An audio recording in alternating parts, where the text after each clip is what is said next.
Blake Lively was not at the Academy Awards on Sunday, but... And this case just continues to not be black and white. There it is. That's the pop apologist. LLC, Justin Baldoni, Jamie Heath, Steve Sarowitz, It Ends With Us movie, LLC. Particularly a part about Ryan Reynolds, but let's go through. I can sort of summarize and tell you some insight as to what this all means. Blake Lively and Ryan Reynolds have long been seen as Hollywood's ideal power couple. However, recent revelations surrounding a lawsuit involving Justin Baldoni are threatening to unravel their carefully curated public persona. But Blake was going to Sony with her complaints. Initially, though, she says she was going to them with complaints, but it turns out those complaints might have just been based on COVID protocol, which, again, would be very different than the story we were led to believe. While Sony was going after Justin Baldoni, sending him some mean messages, being like, dude, what the hell, man? Like, you know, what are you doing over there? Not realizing that they were part of a sort of plan by Blake Lively to take the film over from them. So it's very dramatic, and it shares Sony actually offering Justin Baldoni advice on how to handle all of her concerns. So you really get to see them being put in the middle, and in the end, they're going to try to please everybody. On one end, they're distributing Baldoni's films, so they got to please him, and on the other, they got to make sure Blake Lively plays ball, promotes a trailer, and does all of that. So, from hidden secrets to dubious legal strategies, the situation is deteriorating rapidly for the couple. Now Ryan Reynolds finds himself embroiled in the controversy, raising questions about whether this could be the most significant misstep of their careers. Initially, Blake approached Sony with her grievances, claiming they were related to COVID protocols. Actress Blake Lively was not at the Academy Awards on Sunday, but the up-and-coming film editor was definitely a topic of conversation everywhere in Los Angeles the past week. Her husband, Ryan Reynolds, has never been nominated for an Oscar either, but he is a member of the Academy. He, too, skipped the big ceremony. And Justin Baldoni was not there either, obviously. But this fella did hit up the party circuit. Some of you might know Brandon Sklenner from 1923, the TV show, or from It Ends With Us. He has previously come out in support of Blake Lively. Are you Team Blake or Team Justin? Sklenner responded saying, I just want people to remember why we made the movie in the first place and what it stands for, and just keeping the focus on that. I have someone very close to me who's going through what Lily, the character that the Plantation Princess played, is going through for a long time, and I've been on the front lines helping her navigate that space, so that movie meant a lot to me, and it means a lot to her. It was one of the reasons that me doing that movie gave her the strength to change her life. It's unfortunate that things get taken away from what the ethos of that thing is, and it gets convoluted. So, that was a few weeks ago, on Sunday night at the Vanity Fair Oscar party. However, this narrative diverges from what was previously understood. While Sony was confronting Justin Baldoni with harsh messages, they were unknowingly part of Blake Lively's strategy to take control of the film. This dramatic turn of events has led to Sony offering Justin advice on how to address Blake's concerns, placing them in a precarious position where they must appease both parties. Particularly a part about Ryan Reynolds, but let's go through. I can sort of summarize and tell you some insight as to what this all means. So the film has now already made $242 million worldwide. It could reach up to $300 million, and that's a huge amount for a summer film like this, especially one like this. It appealed, though, to female audiences, and it's now taken off. Hugely profitable, as the movie only cost $25 million to produce, and it's expected to net at least $25 to $30 million in profits for both Sony and directors Wayfair Studios, which is Justin Baldoni's, the director-actor's production company, which financed it with TSG Entertainment. The deal-making points puts that figure at double. Those margins don't include proceeds for cinema or box office bonuses for Blake and Baldoni. At the end of the day, it's a lot of money that everyone's going to now reap from this reward. Now, the sequel is an obvious, well, duh. They have a book Colleen Hoover has written. It starts with us. Blake's lawsuit against Justin was already complicated, but new reports indicate that her legal approach may have backfired, with Ryan now facing the fallout. For years, Ryan managed to stay out of the drama, but as his name becomes linked to the lawsuit, his reputation is at stake. The film in question has already grossed $242 million worldwide, with projections of reaching $300 million, a remarkable feat for a summer release that only cost $25 million to produce. Blake and Ryan get the rights so they can shoot a sequel to the movie. They get full control, no problem. And the New York Times basically teamed up with Blake Lively and Ryan Reynolds to ruin Justin's reputation. Now, I know actors suing each other for their reputation may seem stupid, and it kind of is, but you gotta understand, the celebrities of this caliber especially, their reputation really is everything. They got products outside of this. If you don't like them, then you don't buy their products outside of this. They lose out on millions. They also lose out on acting roles. Their careers are basically ruined. So they're suing each other for millions. Blake suing Justin, Justin suing Blake and Ryan. So people said, okay, this is a he said, she said thing. We don't know who to believe. But like I told you earlier, this story is deeper than it seems. Justin comes out and says, well, how about this? How about I prove I'm right? And they're all lying. And here's where things start to get wickeder. This success has significant financial implications for both Sony and Justin Baldoni's production company. The sequel to the film seems inevitable, especially since Colleen Hoover has written a follow-up book. However, sources suggest that Justin was unaware of certain scripted scenes, believing they were improvised by Blake. This misunderstanding raises eyebrows, particularly given Justin's role as the director.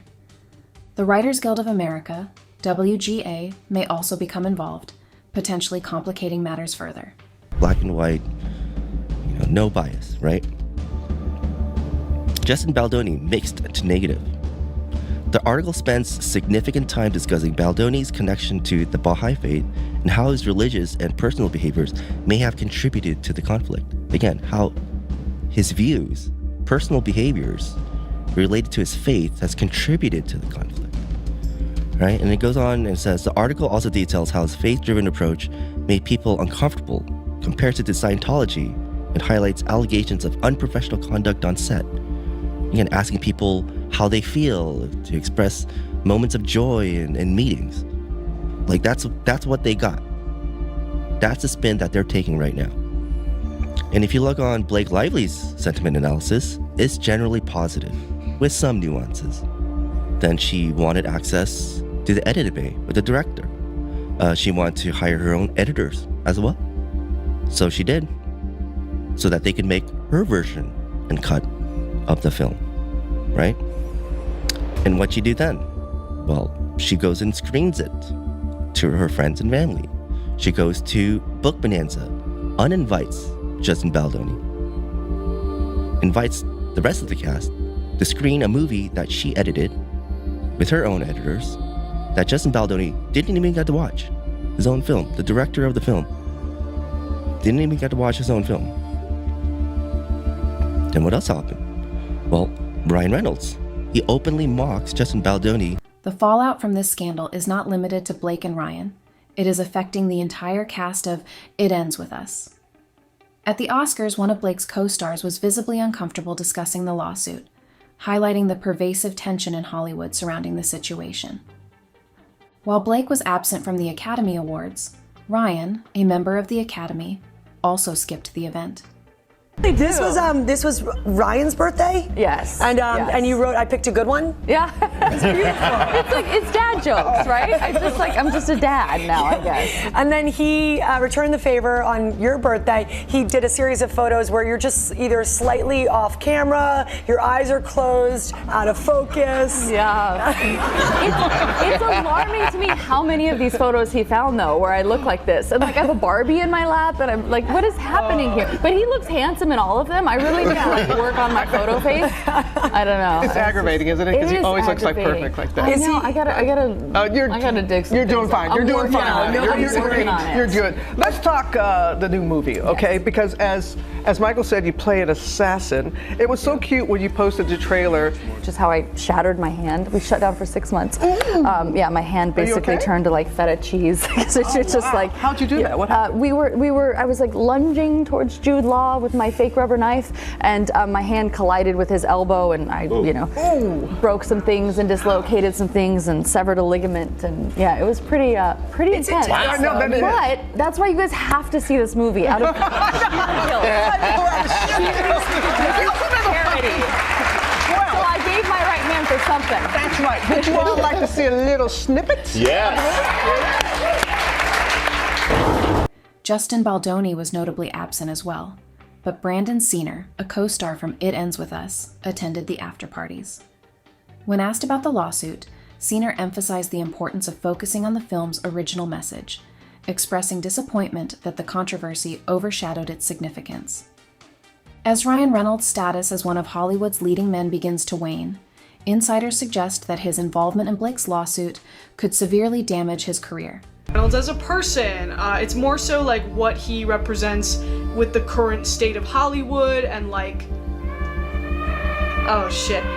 There's another elephant in the room that we have to address before we go any further. I remember seeing the first Deadpool in theaters back in 2016. I haven't seen it in a while, but I liked it at the time. I'm sure a lot of the jokes in it probably still hold up, but I think we need to remember that Deadpool came out in like a different culture, a timeline so different that two of that movie's most prominent stars were TJ Miller and Gina Carano. It's 2024, we're all a little bit more jaded and cynical and tired of like, Hollywood fuckery and whatnot. And I think that has allowed everybody to collectively embrace the mindset of like, let's unpack Ryan Reynolds and his current place in popular culture. Some speculate that this moment could mark the decline of his Hollywood reign. The couple has secured the rights to produce a sequel, but reports indicate that they may have collaborated with the New York Times to tarnish Justin's reputation. The legal battle between Blake and Justin has escalated, with both sides accusing each other of damaging their reputations. About the fact that Taylor Swift does not want to be near Blake Lively right now. And this case just continues to not be black and white.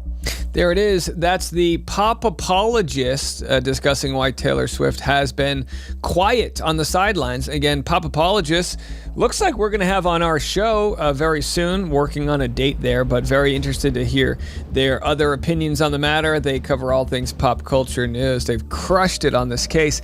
And yeah, I mean, and I don't blame Blake. She doesn't know. And when you don't know, you don't bet your full hand. When you know, like Kesha, when you know somebody's been completely bent over and in Kesha's case, valid complaints, you stand up for people like that. With Blake, she's going, okay, you know what? As more evidence emerges, it appears that Blake's team is attempting to manage the narrative, pressuring media outlets to avoid covering certain aspects of the case. This raises questions about transparency and whether Blake has something to hide. The media has also scrutinized Justin's connection to his faith and how it may have influenced the conflict. Came from this guy, this trainer, who's clearly closer to them and wants them and showing them off, pinning them all over his Instagram to get other celebrities so he can get more people to join his gym or whatever. This is where it all came from? Through hearsay, through that? And then just to focus a second, again, allegedly, if this guy is the one who did it, and you're telling me your client now, Justin, who's become your training, is talking to you about concerns or whatever. Who knows how he asked it, or if he was just brought it up in passing, like, oh man, I got this big lifting scene that we got to do, and I don't know how much she weighs. Like, can I lift that much? There's a million ways you could say that are not offensive to like two dudes talking, where he's not trying to shame her at all. But the way that the trainer then goes and tells Ryan and Blake can be misinterpreted a million different ways, because that's hearsay, whisper down the lane, you know what I mean? How she and Ryan treat these movies and shoots as athletic events. It's part of the job. It's one I knew and part of it's great, yada, yada, yada. I'm very, very appreciative, not just in my experience now, but also healing from experience past. So thank you, we're gonna kill it. But she says literally, your voice memo meant a lot. It's deeply appreciated. You are everything you promised to be as a collaborator. Thank you. So this is the guy who's fat. She's learned later, he fat shamed her everywhere. Are you sure? Or was your trainer maybe wrong, Blake? Like, it is insane. And even he says, look at this, whatever, please, whatever, you look amazing. You will look amazing. Anything you are insecure about, we will walk through and get creative together and make you comfortable. I just don't want you to stress about your body. It's the last thing you need. Allegations of unprofessional conduct on set have surfaced, further complicating the narrative. With public support dwindling and the narrative shifting, Blake and Ryan are running out of options. Their attempts to control the situation are backfiring, and Hollywood is closely watching as Justin gains momentum. Studios, LLC, Justin Baldoni, Jamie Heath, Steve Sarowitz, It Ends With Us Movie, LLC, Melissa Nathan, The Agency Group, and Jennifer Abel moved to squash subpoenas issued to cellular providers AT&T, Verizon, and T-Mobile by Blake Lively. For the reasons that follow, the motion is granted in part and denied in part. Lively served the subpoenas on or around February 12th. The subpoenas requested all documents concerning ingoing and outgoing calls or text messages related to telephone numbers belonging to certain Wayfarer parties and related individuals. Within the time period of December 1st, 2022 to the present, the hair care professional wanted all of this information for an over 2-year period. The legal battle is far from over, and the couple's carefully crafted image is on the brink of collapse. As the drama unfolds, it becomes clear that the facade of Hollywood's perfect couple is beginning to crack. We talk in our moments like this. He said, that's really nice and all, but for this scene, we're just gonna be quiet. She just keeps talking. He gets pulled to the side, and this is all happening in the scene he released. By the producer, the cameraman, they said, look, we trying to get the shot. She over there yapping. Tell her to stop. He said, I'm trying. Now, after Justin released that moment, everyone started looking at Blake, right? They said, girl, what's going on? Her lawyers jumped in front. They said, y'all wasn't watching the scene for real. Blake was just uncomfortable. That's why she seemed like she was happily talking and all that. She was uncomfortable. Ain't that right, Blake? Blake said, uh-huh. They said, yeah. And sure, there can be an argument for anything, but what I told you was just one thing in a 200-page list of text receipts upon text receipts and videos that Justin released to the public. Now, there's one more thing we gotta mention from Justin's court document.